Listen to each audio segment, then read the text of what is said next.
not to pull through your fabric at the end of the thread, not by the needle. For backstitch, you're going to start from behind, and you're going to poke the needle up through behind until the knot is all the way at the back, like that. And then you're going to go forward less than 1/4 of an inch.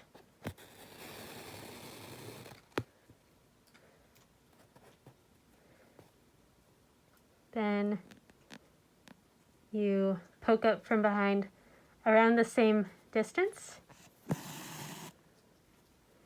and going to go back down through here.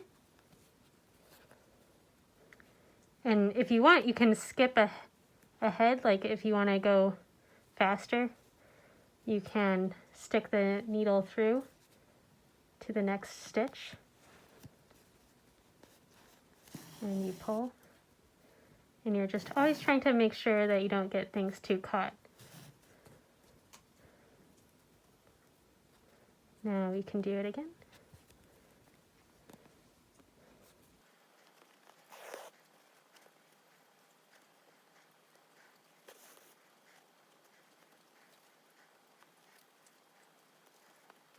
When you're ready to be done with stitching, you'll have the needle go through to the very end, and then you're going to go back down, and this is your last stitch. So then you turn it around, and I would double knot it, and I just go through the stitches and double knot it. So use the back stitch that I just taught you on all of your stitching lines. You want to keep on kind of paying attention to what's going on in the back, because sometimes you'll be going along at the front and you're like, yeah, it's looking great. And then you look at the back and you're like, oh no, it's like, it's all knotted.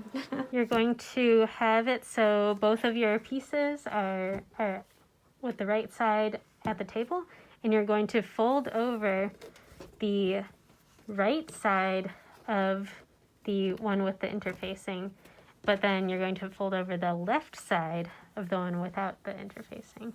Turn your piece around and pin behind to just keep that little crease down. And then you're going to just use the back stitch I told you and stitch along the edge there and along the edge there. Now that you've top stitched these little hems, you're going to turn them over and just see where the notches are, and then just try to continue the notches just slightly so that you'll be able to see them on the other side. So just like look at this side and then just put a tiny little mark. You can see that these have just little marks, and we're going to ignore the pleating for now and just take the front sides and smush them together.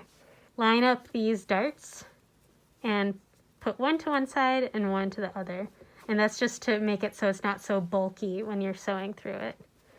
And pin those together. Now pin the rest of it together. Don't use too many pins, because you really don't need that many. You can draw a little guide of 1/2 inch below where you're going to stitch. So now that I have my little guide of where I'm going to stitch, I'm going to actually pin the bottom. You'll also line up these darts and then make them fall to each side. You're going to pin and then put another stitching line, and then you'll just stitch both sides. Now that you've stitched the top and the bottom, you're going to just stitch along this side. You can just draw a nice straight line, and then you'll just stitch there. Before you stitch, you're going to fold this over and then just continue the notches so you know where to pleat it. Now that you've stitched the side, we're going to turn this inside out, and then you're going to just pin the mask so that it won't be flopping around while you're pleating it. Now that you've pinned it while it's been turned inside out, you're going to pleat each of these sides. So this side, it's easy. You're going to take, so this is the top with the nose. You're going to take this little mark, push the in between these two marks, and then push with your thumb and just line those up. And you're going to pin this little mark, the third mark, and push into the middle, and going to pin. On the other side, it's slightly different because there's two separate pieces, and you want to keep those separate because this is what's making the pocket, so you can add an extra filter. So you're going to take this top part. Actually, you're going to take off these pins now that we have things mostly figured out. You're going to take this one, and separately from that, you're going to push through, push in the middle of these two lines and pin these together. And then you're going to take the third one, push with your thumb in the middle of those two lines and pin those together. And then you're going to turn it over, and you're going to do the same thing.